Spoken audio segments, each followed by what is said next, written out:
Hello students, I Yash Santwani from Shiv Jyoti Educational Group. I welcome you all to this video lecture for class 11th accountancy. So class, we have gone through the basic journal entries for depreciation. We have also covered the ledger accounts for the asset account. Machinery purchase करते हैं, furniture purchase करते हैं या whatever fix asset it is, उसका ledger account हम लोगों ने prepare करना सीखा है. And we have also covered the methods of charging depreciation, that is straight line method as well as the written down value method. Along with that we have gone through the transactions for purchase and sale of fixed assets. यहाँ तक का काम हम लोगों ने पूरा अभी तक पढ़ लिया है. अब जो नेक्स्ट टॉपिक आता है क्लास हमारे पास में वो होता है कि हम लोग किस तरह से डेप्रिसिएशन को मेंटेन करके चलते हैं. यहाँ पे we are having two options with अस.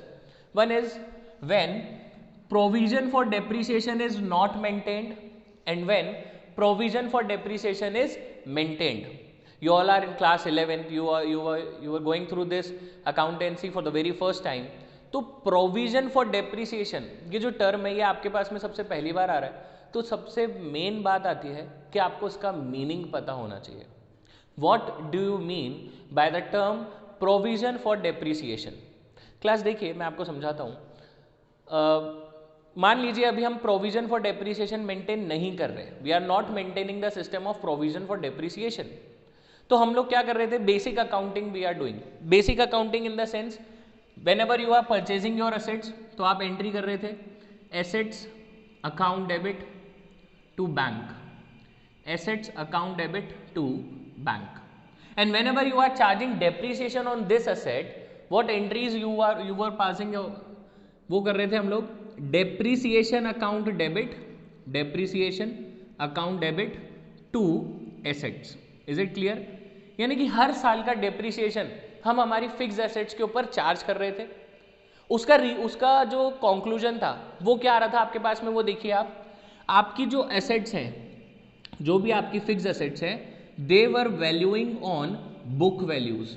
ये काय पे शो हो रहे थे, बुक वैल्यूज पे.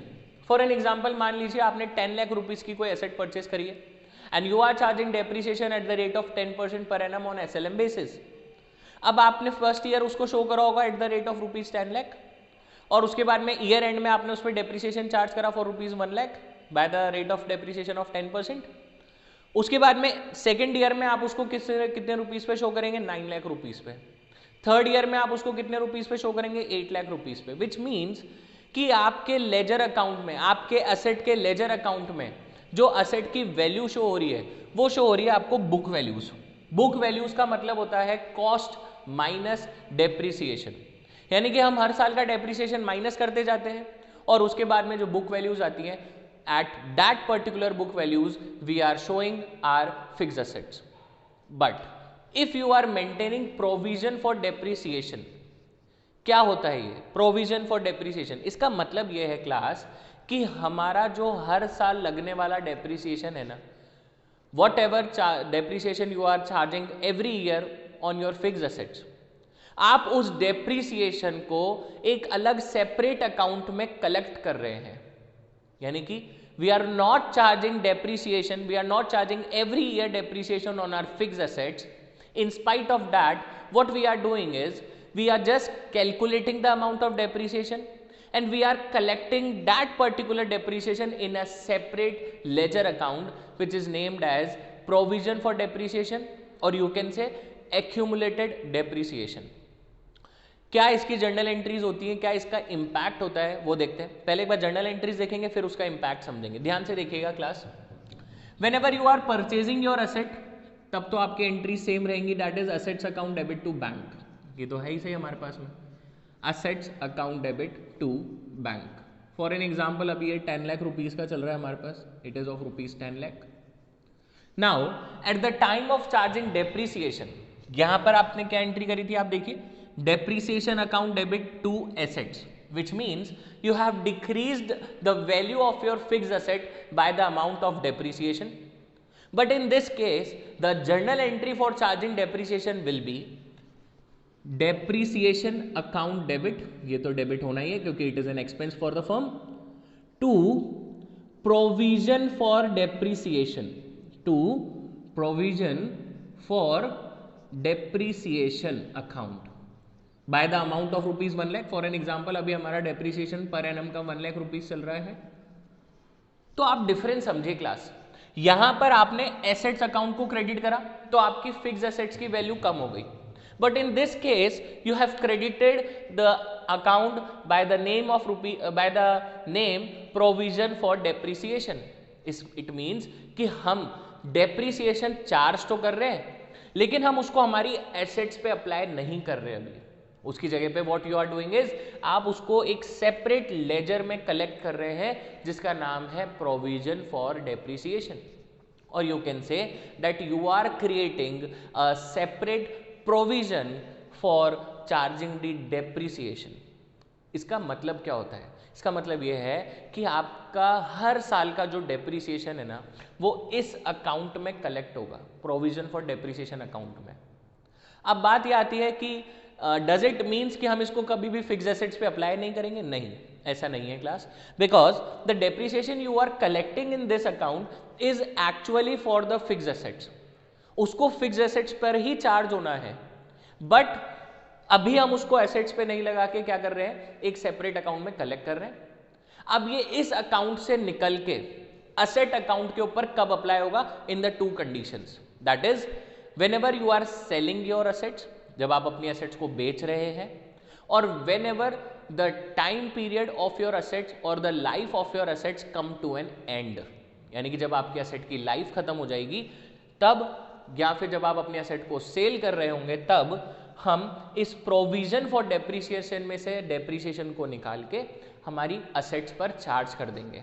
And at that time the entries will be, ये प्रोविजन नाम की लाइबिलिटी थी, बढ़ रही थी, हमने क्रेडिट करा, इसमें से डेप्रिसिएशन निकाल के फिक्स एसेट पे अप्लाई करना है, तो एंट्री बन जाएगी class provision for depreciation account debit to asset account. अब आप इसको असेट पर अप्लाई करेंगे and the conditions will be whenever you are selling your asset और when the life of the assets gets over.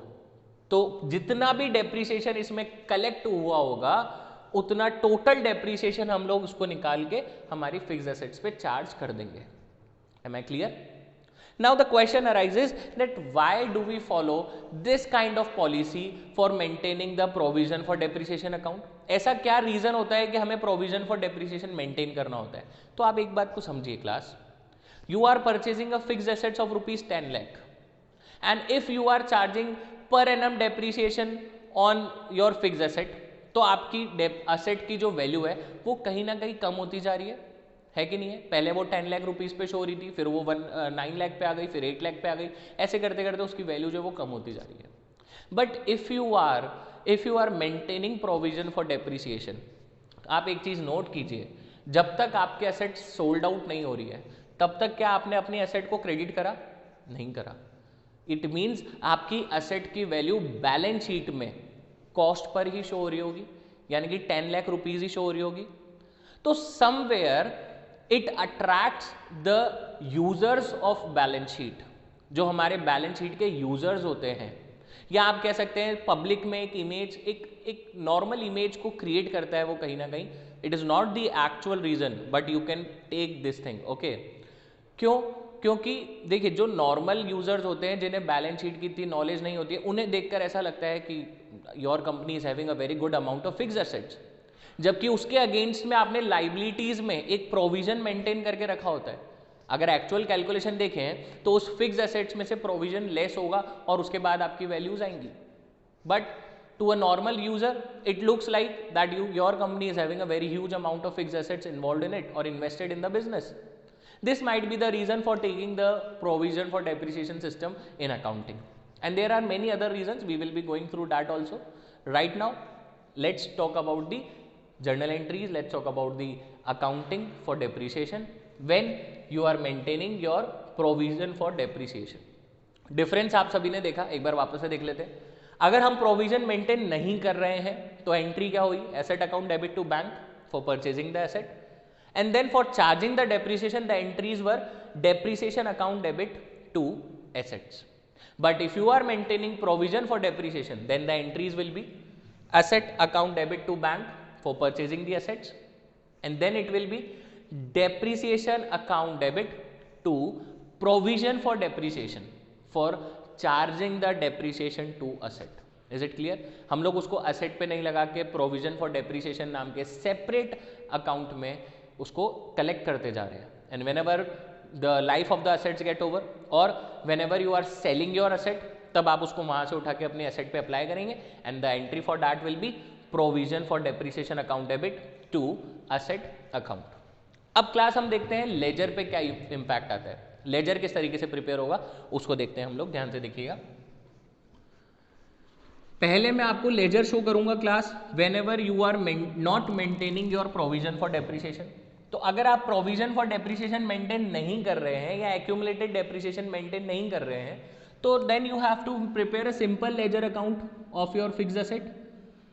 एक simple ledger account आप बनाएंगे जैसे अभी तक हम लोग बनाते आ रहे हैं. Same things will be there. Suppose आपने अभी एसेट परचेज करी है to bank 10 lakh rupees it will be. फिर उसके बाद में यहाँ पे आपके पास में आ जाएगा बाय डेप्रीसिएशन. आप 1 लाख रुपीज़ का डेप्रीसिएशन चार्ज कर रहे हैं और फिर उसके बाद में आप अपना बैलेंस निकाल देते हैं तो बैलेंस कैरी डाउन आ जाएगा आपके पास में. That will be rupees 9 lakh and you will close this account. Then you will shift this balance again as the opening balance. तो ये बन जाएगा to balance brought down. Amount will be rupees 9 lakh. And then again at the ending date, that is on 31st March, you will be charging your depreciation once again for the next year, and that is again rupees 1 lakh. Why? Because we are following straight line method, and if it is a written down value method, तो हमें इस 9 लाख के ऊपर वापस से depreciation calculate करना पड़ता. Okay, we have already discussed this thing in our previous sessions. फिर उसके बाद वापस से बैलेंस कैरी फॉरवर्ड होता आपका by balance CD, that will be rupees 8 lakh. और फिर अकाउंट क्लोज हो जाता. फिर से ये बैलेंस ओपनिंग बैलेंस बनता हमारा. That is to balance brought down and the amount will be rupees 8 lakh and again the charging of depreciation of rupees 1 lakh. Now this thing will go on जब तक आपकी असेट की लाइफ ओवर नहीं हो जाती या आप अपनी असेट को सोल्ड आउट नहीं कर देते. ये चलता रहता. Is it clear?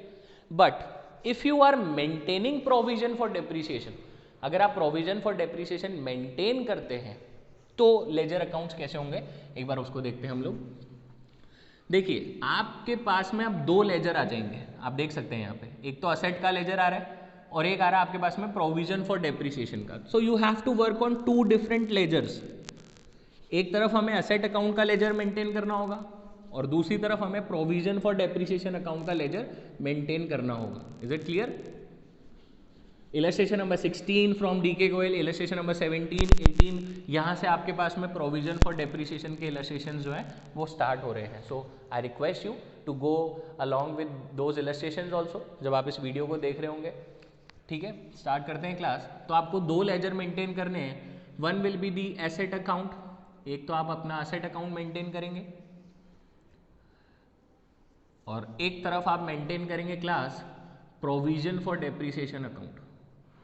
Provision for depreciation account. Now what will be the entries. जब आपने एसेट परचेज खरीदी आप एंट्री करेंगे to bank and that will be 10 lakh. Is it clear? Now at the end 31st March आ जाएगा. 31st मार्च पे आपको अपना डेप्रिसिएशन चार्ज करना है और डेप्रिसिएशन चार्ज करने के लिए एंट्री क्या बताई थी अभी हम लोगों ने? Depreciation account debit to provision for depreciation. Provision for depreciation is a liability.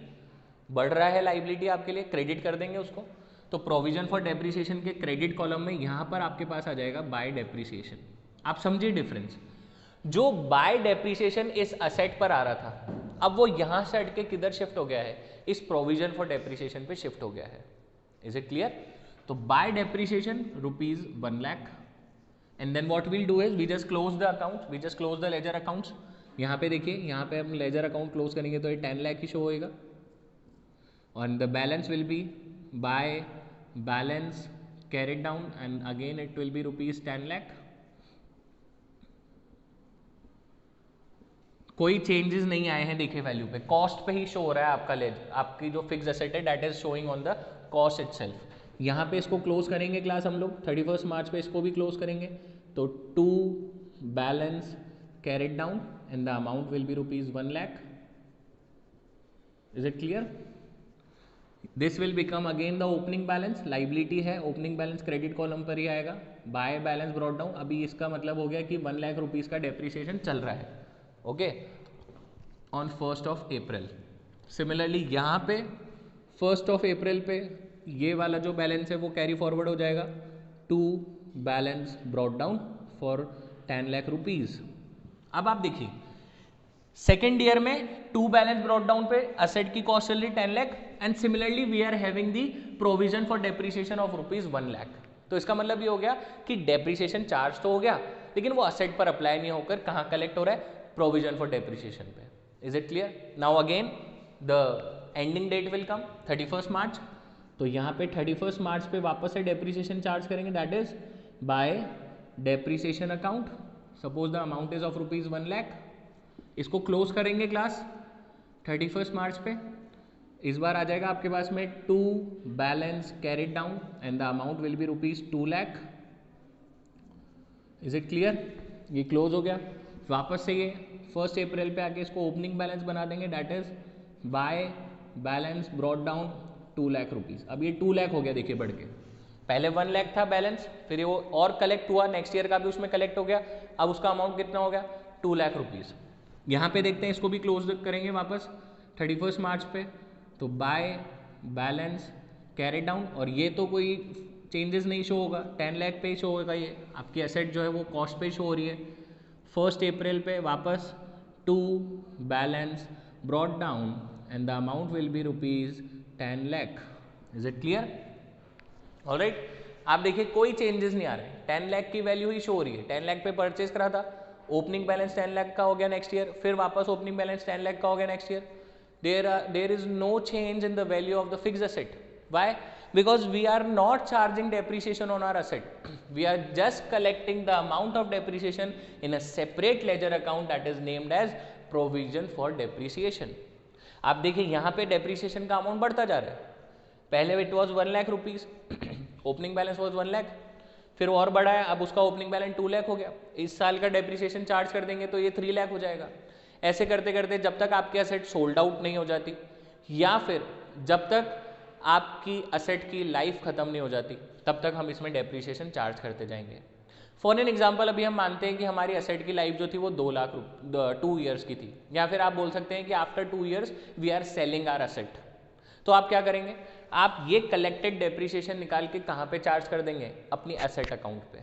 Entry क्या थी, provision for depreciation account debit, provision नाम की लाइबिलिटी अब खत्म हो रही है, डेबिट करेंगे, टू एसेट अकाउंट। असेट जो है जिस पे डेप्रिसिएशन अब एक्चुअल में चार्ज हो रहा है, असेट की वैल्यू को कम कर रहा है, तो उसको हम लोग क्रेडिट कर देंगे। Entry will be provision for depreciation account debit to asset. कितना अमाउंट है, 2 लाख रुपीज़ का है, तो हमने 2 लाख रुपीज़ का डेप्रिसिएशन चार्ज करा and this account will get closed. Is it clear? ये डेप्रिसिएशन यहाँ पे चार्ज हो जाएगा, तो यहाँ पे आ जाएगा अब आपके पास में by provision for depreciation and the amount will be rupees 2 lakh. देखिए जो डेप्रिसिएशन हर साल आ रहा था वो हर साल आने की जगह पर अब कलेक्ट होके एक ही बार में आ गया, किस नाम से, प्रोविजन फॉर डेप्रिसिएशन के नाम से। इस अकॉर्डिंगली आप देखिए इसकी बुक वैल्यू कितनी हो गई, असेट की बुक वैल्यू क्या हो गई, देखिए 10 लाख रुपीज़ पे शो हो रहा है और अभी 2 लाख रुपीज़ का डेप्रिसिएशन आपने इस पे चार्ज कर दिया, तो इसकी बुक वैल्यू क्या हो गई क्लास, 8 लाख रुपीज़ की बुक वैल्यू शो हो रही है। Is it clear? Now the book value is of rupees 8 lakh. अब 8 लाख रुपीज उसकी करंट वैल्यू है। अब उसको कंपेयर करेंगे हम हमारी सेलिंग प्राइस से, और हमारा प्रॉफिट या लॉस तो हमारे पास में शो हो जाएगा। Is it clear? ठीक है, तो now let's move toward some illustrations. एक बार हम इलस्ट्रेशंस भी देख लेते हैं for the charging of depreciation when you are maintaining your provision for depreciation account.